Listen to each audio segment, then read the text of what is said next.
সুখী হতে চাইলে 8টি বিষয় কারোর সাথে শেয়ার করবেন না। জীবনের জন্য কারো মাঝে আপনি গোপন পাপের কথা শেয়ার করবেন না। 2 নম্বরে, অন্যের কোনো পাপের কথা, দোষ ত্রুটির কথাও আপনি মানুষের মাঝে বলে বেড়াবেন না।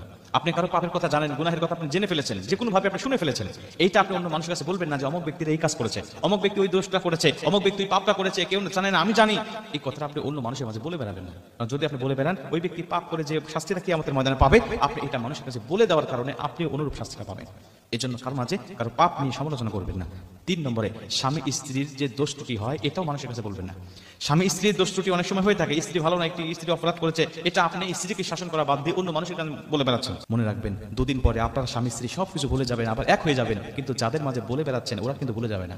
ওরা মনে রাখবে, ওরা সুযোগ পাইলে এই কথাটা বলে আপনাকে আঘাত দেওয়ার চেষ্টা করবে, আপনাদের দুজনের মধ্যে ফাটল ধরানোর চেষ্টা করবে, সুখের সংসার ভেঙে তছনছ করে। এজন্য কাউকে বলবেন। 4 নম্বরে, খারাপ স্বপ্ন কারো মাঝে বলবেন না। আপনি কোন স্বপ্ন দেখেছেন, ভয়ানক স্বপ্ন, খারাপ স্বপ্ন আপনার কাছে মনে হচ্ছে, আপনার যদি একান্তই ব্যাখ্যাটা জানার প্রয়োজন হয়, তাহলে যিনি জানে বলে আপনার কাছে মনে হয় ওনার কাছে আপনি বলবেন, কোন আলেমের কাছে, মুফতির কাছে, মুহাদ্দিসের কাছে আপনি জানাবেন। সাধারণ মানুষের মাঝে, আম পাবলিকের মাঝে এই কথাটা যদি আপনি বলেন আর ও যদি কোনো উল্টাপাল্টা ভুলভাল ব্যাখ্যা করে, এই ভুলভাল ব্যাখ্যাটা, উল্টাপাল্টা ব্যাখ্যাটা আপনার জীবনের সাথে ফলে যাওয়ার সম্ভাবনা আছে। এজন্য খারাপ স্বপ্ন এটা মানুষের মাঝে আপনি বলে বেড়াবেন না। যদি একান্তই জানার প্রয়োজন হয়, তাহলে যিনি জানে, তাবির করতে পারে, তার কাছ থেকে জেনে দিবেন। 5 নম্বরে, বৈবাহিক জীবনের অন্তরঙ্গ বিষয়গুলো কারো মাঝে শেয়ার করবেন না। 6 নম্বরে, বিশ্বস্ত কথোপকথন।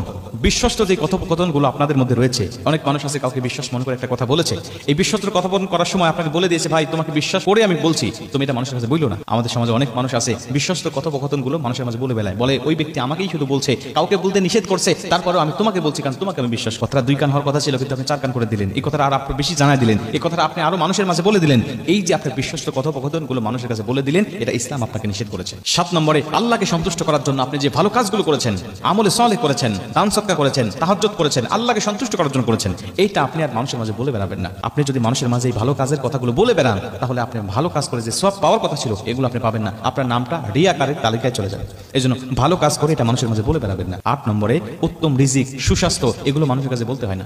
আপনি কত টাকা ইনকাম করেন, অ্যাকুরেট হিসাব কাউকে দেওয়ার দরকার নাই, এটা আপনি নিজের মধ্যে রাখেন। আপনার সুস্বাস্থ্যের বিষয়টা এটা মানুষের মাঝে বলার দরকার নাই, এটা বাহ্যিকভাবে যা দেখে বুঝবে, এটা মানুষের কাছে বলে বেড়ানোর দরকার নাই। কারণ নবীজি বলেন, আন-নাযরু হাক্কুন, নজর হলো বদ নজর হলো সত্য, এটা মানুষের জন্য লেগে যায়। যদি তোমার দিকে কেউ একবার বদ নজর দেয়, তোমাকে কবর পর্যন্ত